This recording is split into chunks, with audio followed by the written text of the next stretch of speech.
Bernard, on est ici pour parler du Gala Reconnaissance 2023, un gala qui a été mémorable, entre autres, parce que ça fait 20 ans. Ton appréciation générale du gala, de ton côté en tant que directeur général?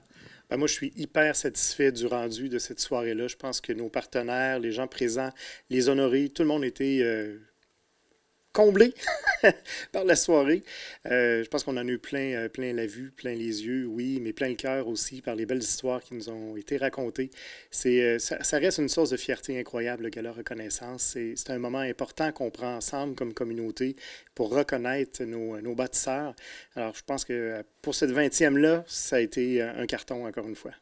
Ce que je retiens, tu dis, entre autres, que les gens ont fait des commentaires émouvants, les gens qui étaient récipiendaires. Ça doit marquer, ça doit montrer que le travail que vous faites derrière est très important.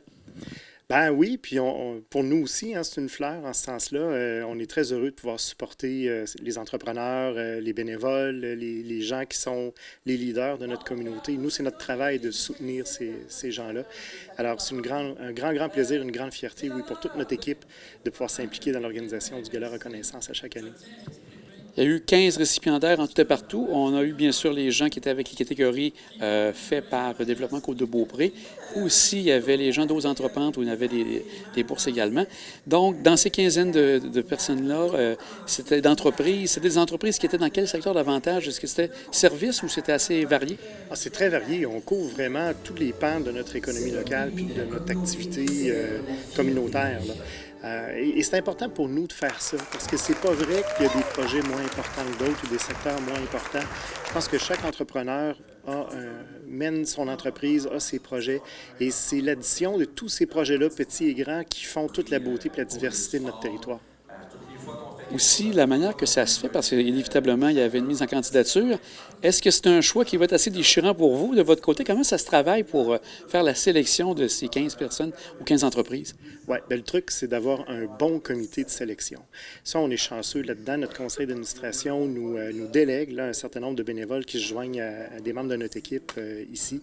Et ça nous permet à chaque année d'avoir une équipe solide qui accueille les candidatures qu'on reçoit pendant l'été. Hein, on fait l'appel fin du printemps, début de l'été à chaque année. Et par la suite, une bonne analyse en profondeur pour comprendre l'impact des projets qui nous sont soumis. Et puis c'est comme ça qu'on peut décider des récipiendaires. Il y a eu aussi le travail qui était fait avant le gala, donc en amont, toute la partie de toute la petite vidéo faite par Scène Finale. Ça se travaillait comment? Est-ce qu'il y avait une collaboration avec vous, Scène Finale et le récipiendaire? Comment ça se travaillait? Oui, bien effectivement. Puis là-dessus, là, je lève mon chapeau à Isabelle Tremblay qui coordonne ce projet-là. Oui, c'est un travail des trois partenaires parce qu'on a besoin des récipiendaires, de leur collaboration pour nous fournir des images, pour être disponibles, bien entendu, là, lors des tournages. Ici, en interne, en discutant avec le récipiendaire, on va rédiger les textes aussi. Et au final, ben, c'est, oui, Scène Finale qui a à faire le montage de tout ça, puis qui travaille avec un grand professionnalisme. On apprécie beaucoup leur support. Si on regarde maintenant la partie justement du gala, les présidents d'honneur ont été très impliqués, donc entre autres Alain et Alexandre. De quelle manière ça s'est fait, cette collaboration, pour mener un gala du genre? Parce que bien sûr, vous avez l'expertise à Développement Côte-de-Beaupré. Eux aussi arrivaient avec des idées pour fêter ça en grand. Comment ça s'est fait, cette collaboration? Bien, ça a été fantastique au jour 1. Puis il faut dire que ça a été tout un processus, hein, parce que Alexandre et Alain avaient accepté de présider la 20e édition du gala en 2019.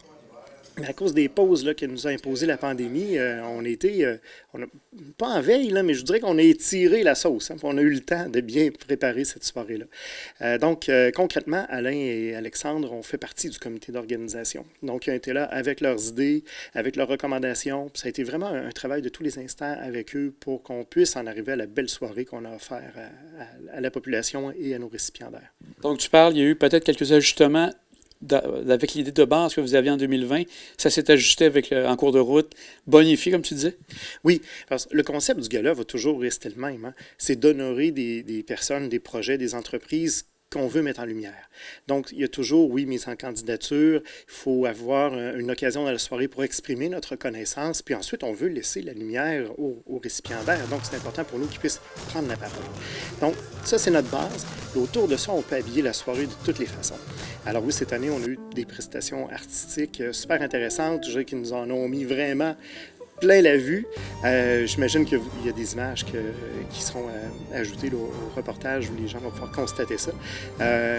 Oui, c'est comme ça qu'on construit la soirée elle-même. Ouais. Ça prend beaucoup de commanditaires. Donc là, vous avez bien sûr les gens de Caron-Égée. Quels ont été les majeurs? Parce que je pense qu'il y avait à peu près plus d'une vingtaine de partenaires pour travailler avec vous. On parle de la MRC, bien sûr. Qu'est-ce que tu peux nous dire par rapport aux partenaires là, qu'on peut nommer les partenaires principaux?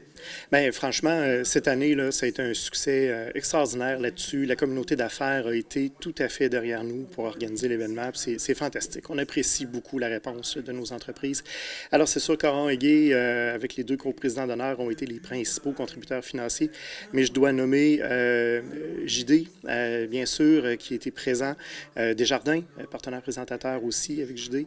Hydro-Québec également, qui est un partenaire important. Fernandez Communication. Et la liste est longue, là, mais oui, on les remercie tous là, très, très, très du fond du cœur pour leur collaboration.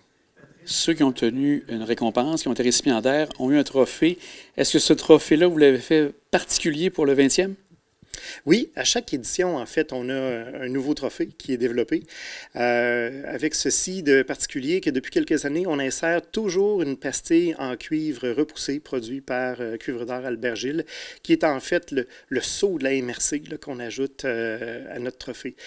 Donc, c'est une œuvre en soi différente à chaque édition et on était bien fiers là, du rendu de cette année puisqu'on avait une nouvelle image, là, des nouveaux logotypes qui avaient été développés aussi.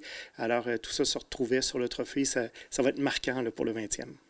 Donc, comme tu dis, un succès sur toute la ligne. Est-ce qu'on aura le même type de gala l'an prochain ou là, on tombe avec la 21e année? Parce que là, on a mis la marche haute pour les prochains galas. Oui, mais notre escalier continue à monter. Alors, oui, la marche était haute, mais je pense que l'année prochaine, on est capable de faire wow autant qu'on a fait cette année. En tout cas, c'est notre objectif, absolument.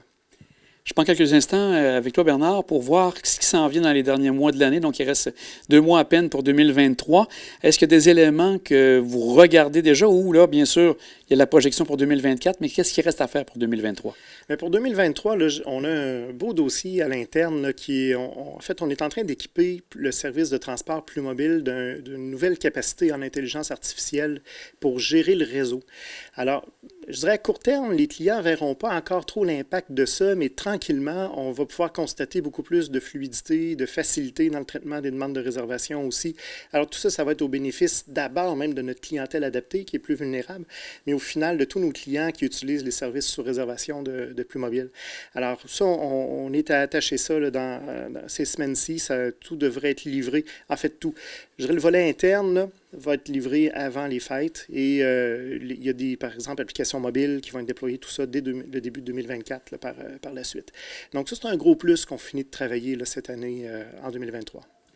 Et bien sûr, un dossier qui est un peu incontournable pour nous ici sur la côte de Beaupré, le fameux dossier du Mont-Sainte-Anne. Est-ce qu'avec tout ce qui s'est dit dans les dernières semaines, est-ce que tu as du nouveau ou est-ce que ça continue encore? On se croise les doigts et qu'on ait de l'investissement qui se fasse bientôt à la montagne. Oui, bien, je dirais qu'on a été très fiers de voir les prises de position de nos élus locaux au cours des dernières semaines là, qui ont demandé haut et fort que le dossier bouge, là, que ça avance. Et honnêtement, on reste très impliqués. C'est notre préfet, bien entendu, qui est pour nous le leader dans ce dossier-là, qui vient appuyer les municipalités locales aussi. Mais ce qu'on constate, c'est que oui, le dossier bouge. Moi, je suis très optimiste pour ce qui s'en vient. Je pense que les gens sont sincèrement au travail, autant au gouvernement du Québec, à la MRC, dans les municipalités locales et à la station Mont-Sainte-Anne pour qu'on assure, oui, l'arrivée du plan d'investissement puis un avenir meilleur pour notre destination. Mais Bernard, encore félicitations, toi et toute ton équipe. Salut Caron-Égée aussi pour un super gala. Puis bonne fin d'année 2023 pour la préparation de l'an prochain, 2024. Un grand merci. Merci beaucoup.